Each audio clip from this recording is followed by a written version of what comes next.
Hey everyone, welcome to the next segment of the First Gen Psychologist.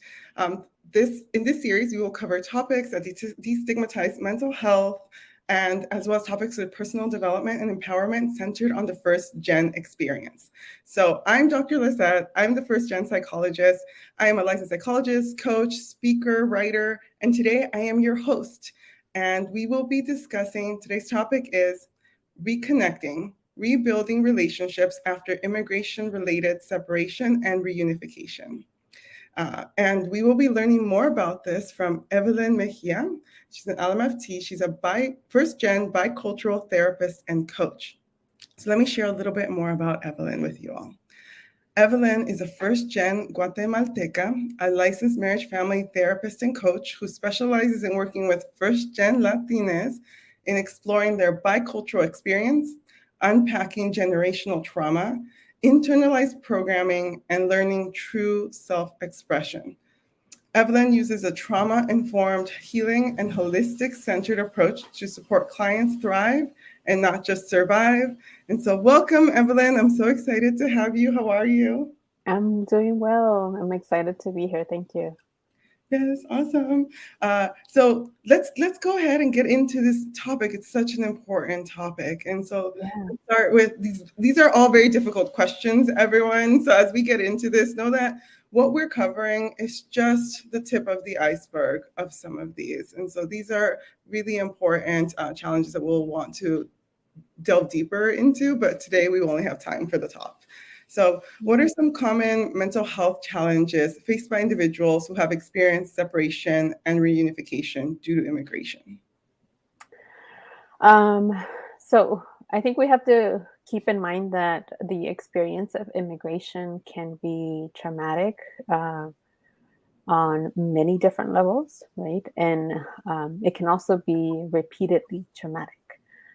So for folks that may have had to cross multiple borders, maybe fled extreme violence, right? Um, Poverty, um, and if their experience once they arrive here to the US has been traumatic as well, right? Like that is multiple layers of trauma.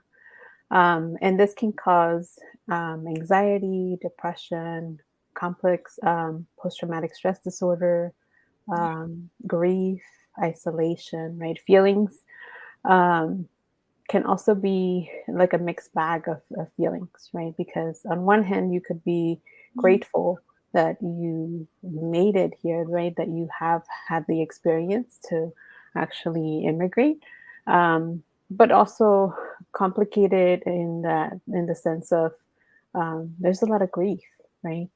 Um, and for folks that have had the experience of separation, right? There's also, I think, very often we see the feeling of resentment show up a lot, especially if they were left back at home at a very early age, right? Like it's just a lot of like mixed emotions that can show up.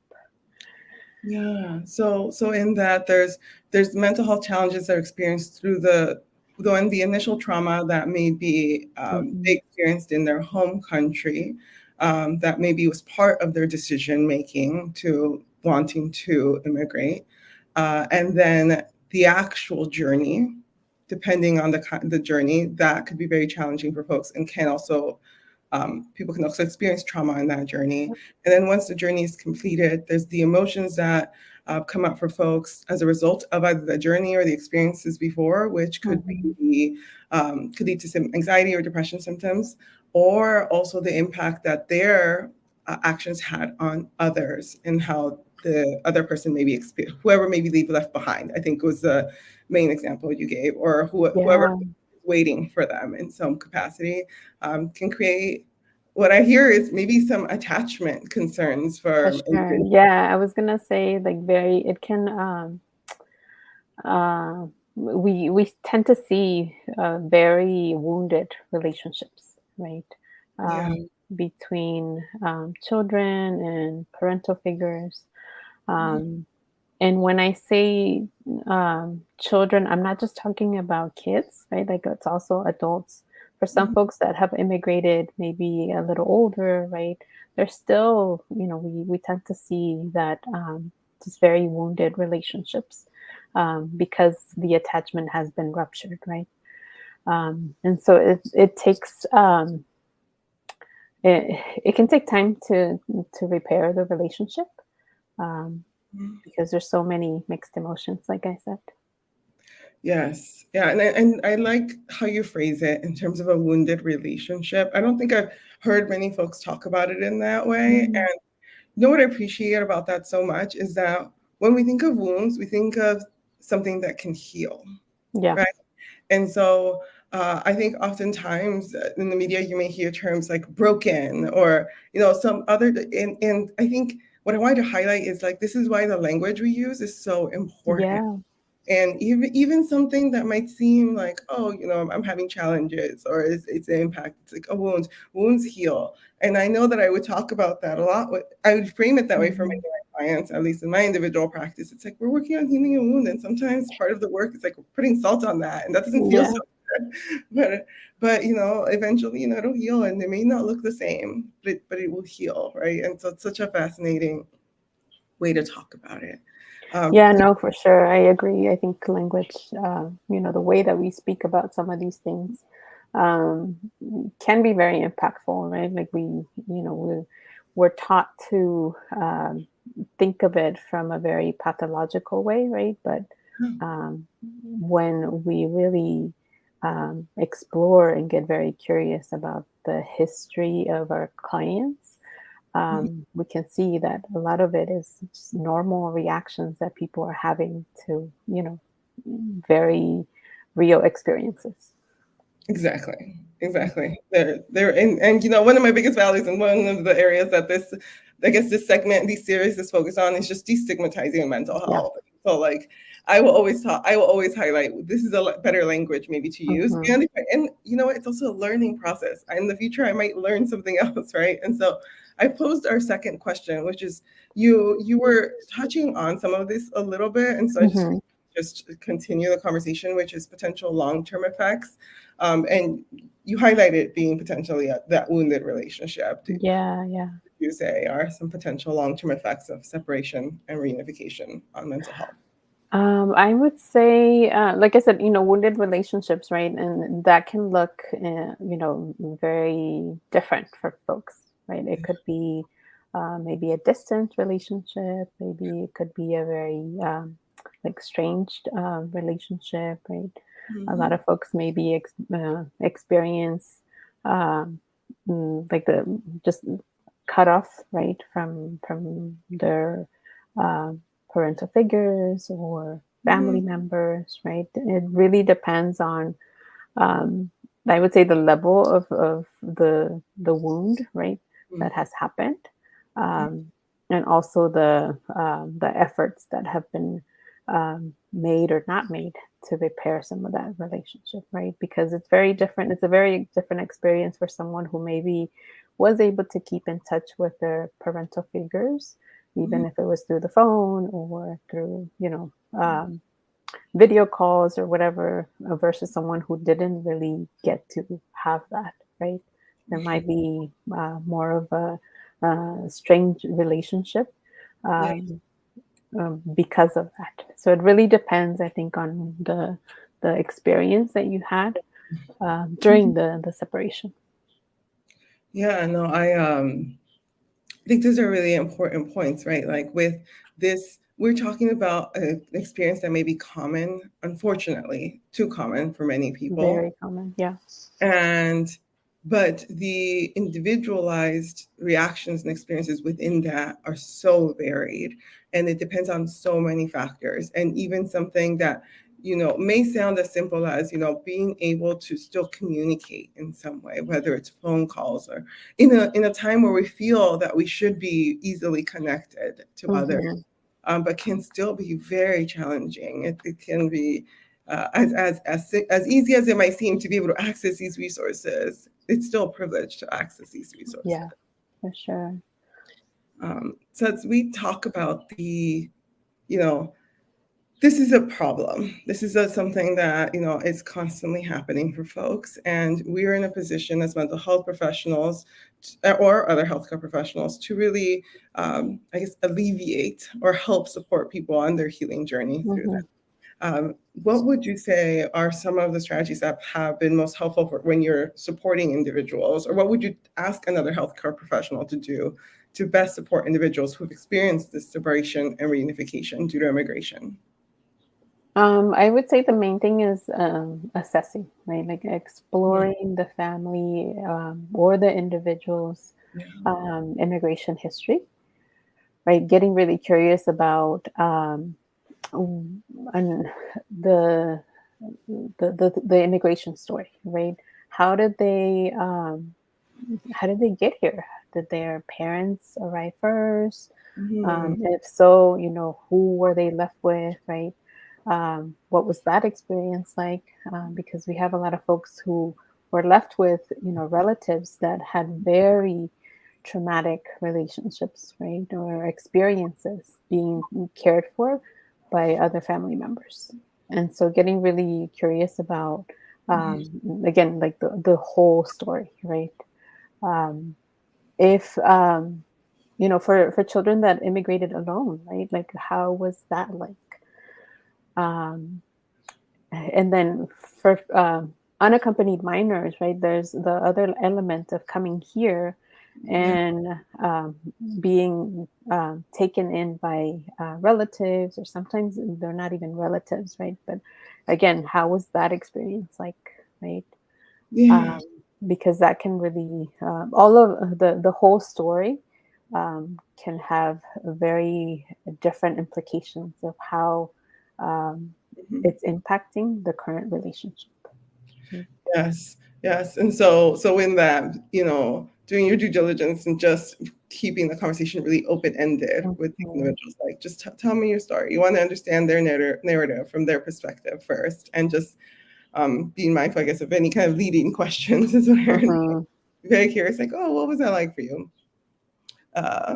We forget sometimes that children can be really resilient, and the way they tell themselves a story can be very different than what we maybe might project onto them. As Yeah, no, for sure. And I think it's also, like yeah, um, getting really curious about what was the reason that they had to immigrate, right? yeah, yeah, Um, again, asking a lot of questions, how old they were, and uh, what was the separation like, right? Like, what was that time? We talked a little bit earlier about the kind of contact that they kept, right, with their families. yes, Um, and then also just meeting the individual or the family where they're at, right? hmm What are they ready to do in the moment? Because it's not just about jumping in and like rebuilding the relationship, right? A yeah, lot of exploration has to happen, and a lot of identifying the hmm needs to happen in order for us to get there, right? Like maybe um, uh, healing the relationship is an option, maybe it's not, right? And so um, not assuming, or um, again, getting really curious about where the client is at, where their story, and what do they want to accomplish, or what do they want to get out of therapy. yeah, yeah. So I really love how you phrase that, and just reminding people, right, that again, all the stories are so different. Mhm.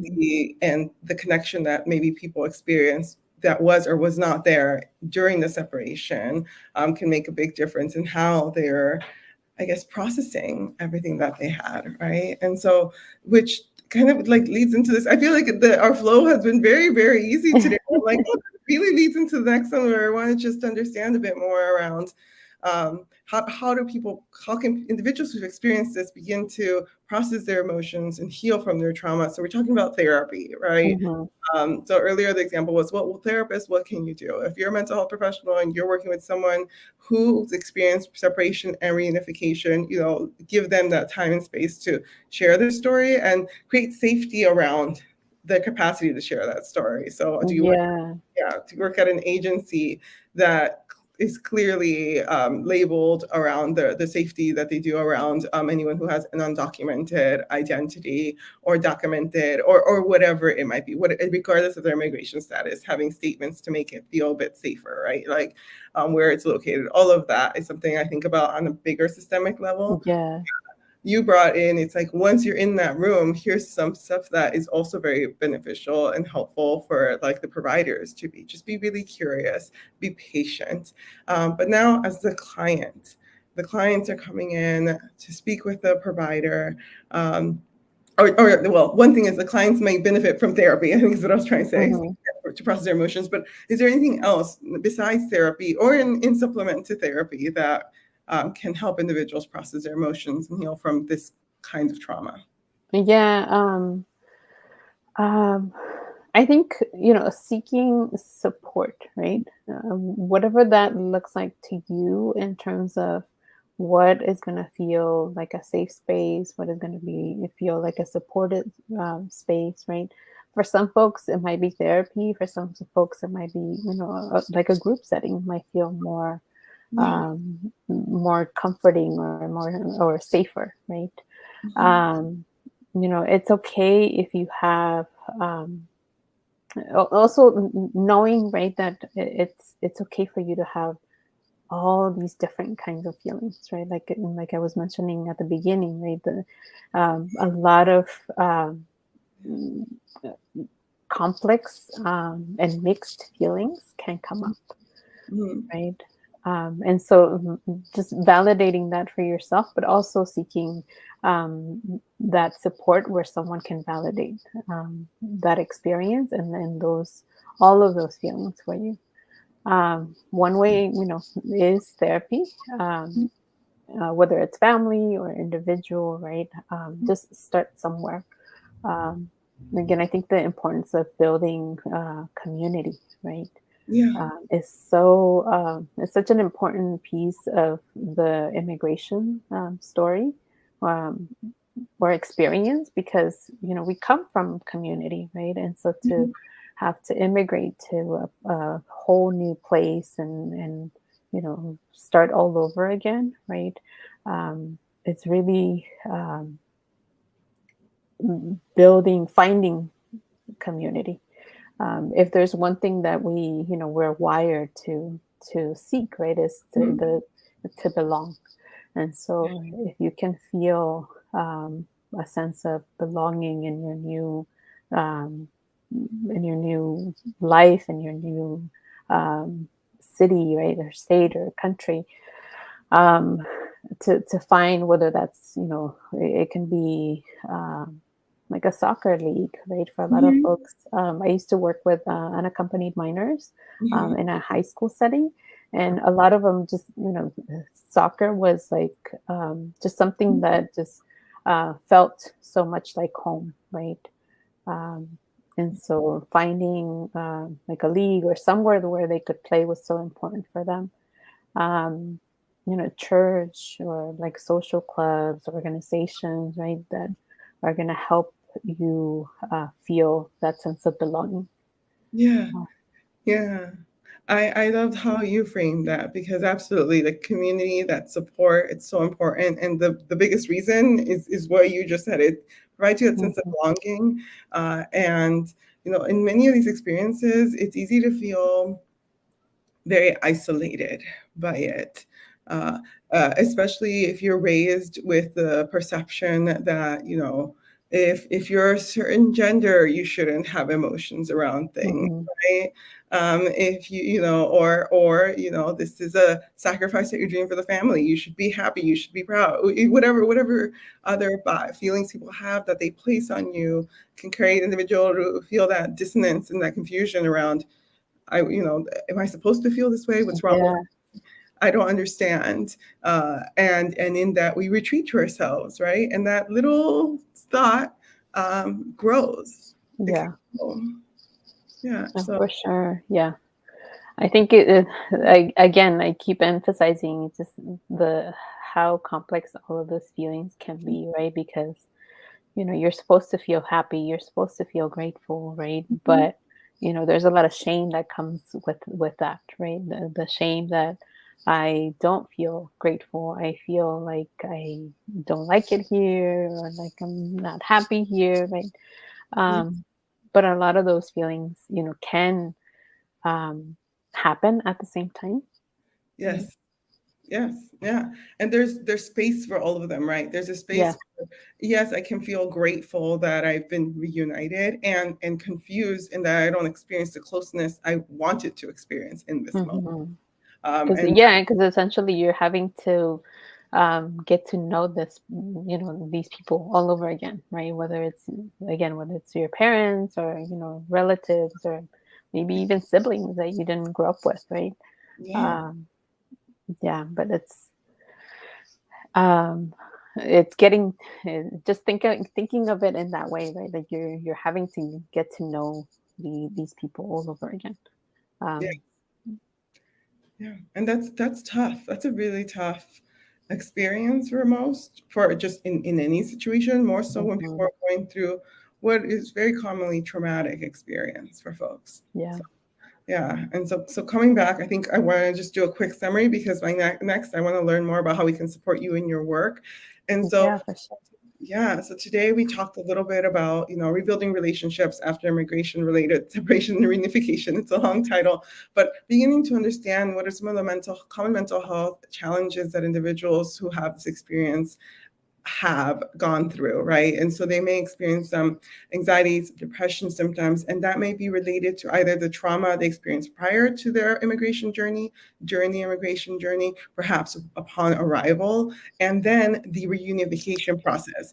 There's so many layers of complexity that are informed by whether or not the type of communication that the individuals who were separated were able to have, what kind of relationship they had beforehand, and sort of the dynamic that continues to develop after the Mhm. fact. Because sometimes people come in and expect, again, you have these expectations that you will be really happy and everything will be great. And when that doesn't happen, there's more of that confusion around it. So that's a Yeah, bit of for what sure. that experience is. And we also touched on for providers, like how can you be a better provider when you're working with someone who's had any of these experiences? I think the biggest takeaway was to just provide space for the individuals to share their story and to just be curious. Mhm. They're very open ended.